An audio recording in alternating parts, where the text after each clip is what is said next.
side up.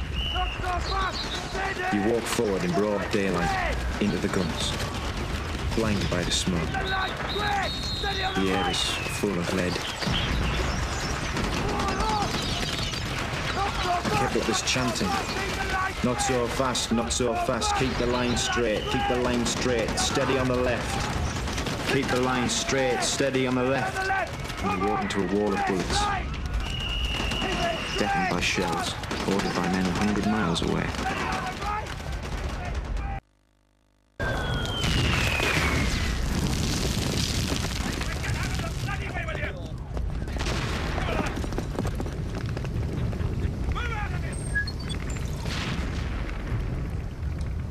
God bless you, Jordan.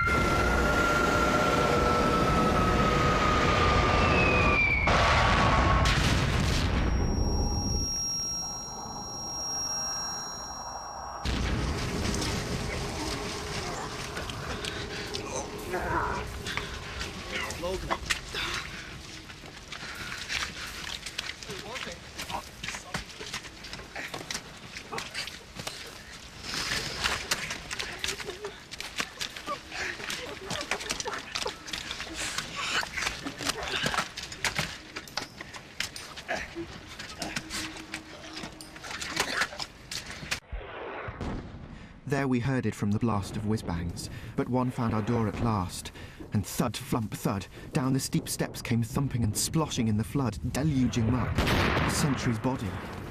Then, oh sir, my eyes, I'm blind, I'm blind, I'm blind. Coaxing, I held a flame against his lids and said if he could see the least blurred light, he was not blind, in time they'd get all right. Through the dense din, I say, we heard him shout, I see your lights. But ours had long gone out. By now, early 1917, the Germans had realized their current lines of defense couldn't withstand another massed assault. Their plan was secretly to withdraw 30 miles to a completely new position, which the British called the Hindenburg Line. It was a system over 100 miles long, with concrete bunkers, machine gun emplacements, and massive belts of barbed wire. The Germans tried to destroy everything between the old front and the new line to make it harder for the Allies to attack. In April 1917, Wilfred and his men were again in front of the British front line. Their job was to hold this stretch of railway line. It was under intense German artillery bombardment. Wilfred himself crawled down the embankment, found a piece of corrugated iron and drew it over his head. But the most horrific thing of all that happened that day was that a German shell struck the top of the embankment here, and Owen himself was blown up into the air. When he came down, he realized that he was lying among the remains of a close friend, an officer known to everybody as Cock Robin. The experience had a terrible, terrible effect upon him. He wrote to his sister, "You know it was not the Boche that worked me up, nor the explosives.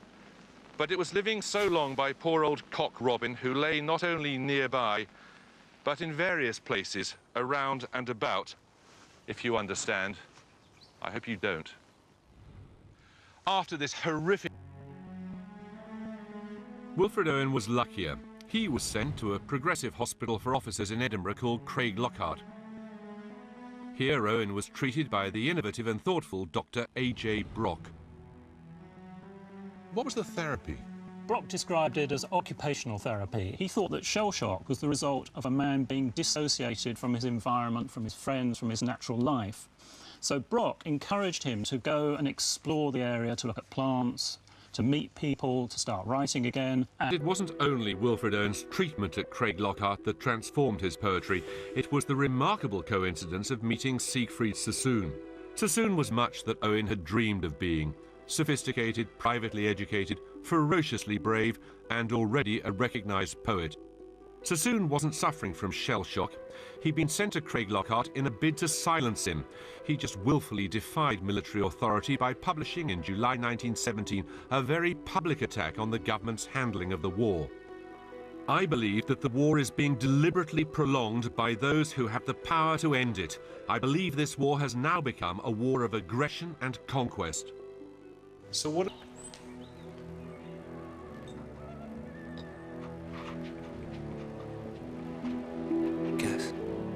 Gas. Quick, boys. An ecstasy of fumbling, fitting the clumsy helmets just in time. But someone still was yelling out and stumbling and floundering like a man in fire or lime. Dim, through the misty panes and thick green light as under a green sea, I saw him drowning. In all my dreams before my helpless sight, he plunges at me, guttering, choking, drowning.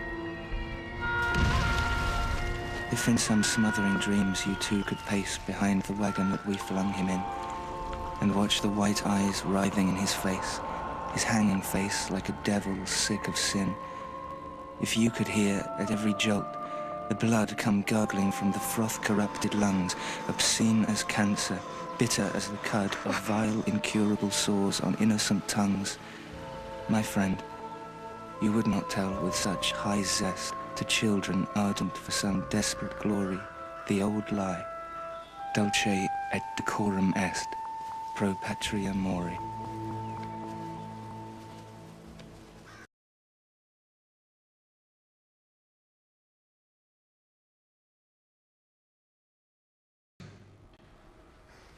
What passing bells for these who die as cattle? Only the monstrous anger of the guns. Only the stuttering rifle's rapid rattle can patter out their hasty orisons. No mockeries now for them, no prayers nor bells, nor any voice of mourning save the choirs, the shrill, demented choirs of wailing shells, and bugles calling for them from sad shires. It was in hospital that Owen wrote over 20 of his most important poems, almost half his entire work. Sassoon helped him completely transform his style. Out went the flowery romantic language and in came brutal, simple words to show the truth of what he'd seen. Now Wilfred had not just a friend and advisor, but an advocate. Sassoon believed his poems worth publishing. He encouraged them.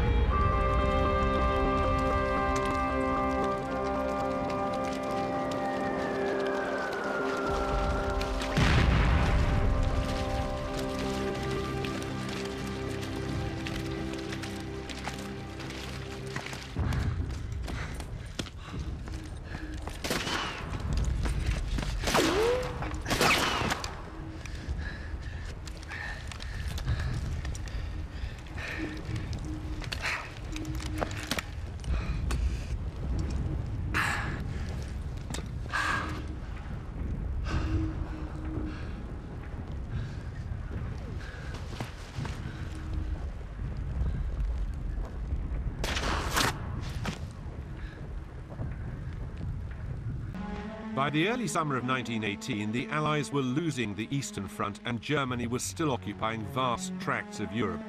In August, the British Commander-in-Chief Douglas Haig directed the start of an offensive along the Western Front in an attempt to force the Germans back. It was the start of the last 100 days of war. The treatment at Craiglockhart had been so effective that in only a year Owen had recovered. He was past fit for service. His mother was worried for him, and his friend Sassoon even threatened to stab him in the leg to prevent him returning, but Owen was determined to go back to the front. Returning would, he thought, give him the authority to speak. As an officer, he felt a responsibility to lead his men. As a poet, he felt it his role to bear witness to their sufferings and courage. And so, in September 1918, Owen rejoined his old battalion, the 2nd Manchesters. But he wasn't returning to the front the man he'd been before. Owen, like so many soldiers, realized that the only way to endure was to become numb, desensitized. Happy are men who yet before they are killed can let their veins run cold. Dullness best solves the tease and doubt of shelling, and chance's strange arithmetic comes simpler than the reckoning of their shilling. Their hearts remain small drawn. Their senses in some scorching cautery of battle, now long since ironed, can laugh among the dying, unconcerned. The Manchesters were sent here to Joncourt, ready for the final offensive which would smash through the Hindenburg line and result after 4...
Dear Dr. Rivers, a telegram arrived this morning. Owen was killed 2 days ago, crossing some bloody canal. I once told him that going back would be good for his poetry. I feel as if I sent him. He wrote the enclosed just before leaving. Thank you again for the gentle miracles. Yours ever, S. Sassoon. So Abram rose and clave the wood and went, and took the fire with him and a knife. And as they sojourned both of them together, Isaac the firstborn spake and said, My father, behold the preparations, fire and iron, but where the lamb for this burnt offering? Then Abram bound the youth with belts and straps, and builded parapets and trenches there, and stretched forth the knife to slay his son. When lo, an angel called him out of heaven, saying, Lay not thy hand upon the lad, neither do anything to him, thy son. Behold, caught in a thicket by its horns, a ram. Offer the ram of pride instead. But the old man would not so, but slew his son, and half the seed of Europe, one by one.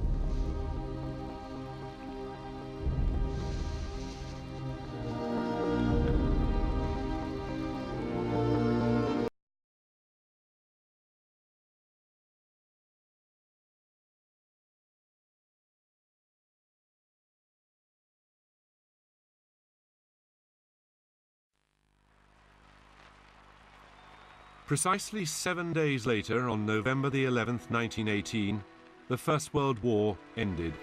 It had taken the lives of young men in almost every village, town and city across the country, and in every village, town and city, people poured onto the streets to celebrate the Allied victory. In Shrewsbury, Susan Owen heard the church bells pealing, but at this moment of collective relief and joy, the final irony of Wilfred Owen's story was about to unfold. Susan Owen received the news of her beloved son's death on this Armistice Day, with the crowds cheering just outside her door.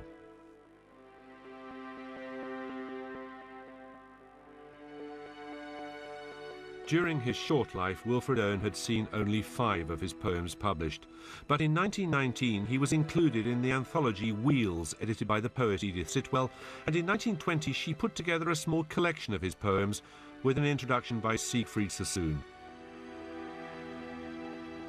But it wasn't until the 1960s that Owen's poetry really gained popularity. His unflinching depiction of war spoke powerfully to the protest generation. But these poems speak to every generation which chooses to listen. It seems to me that these beautifully tended war cemeteries tell something of a lie.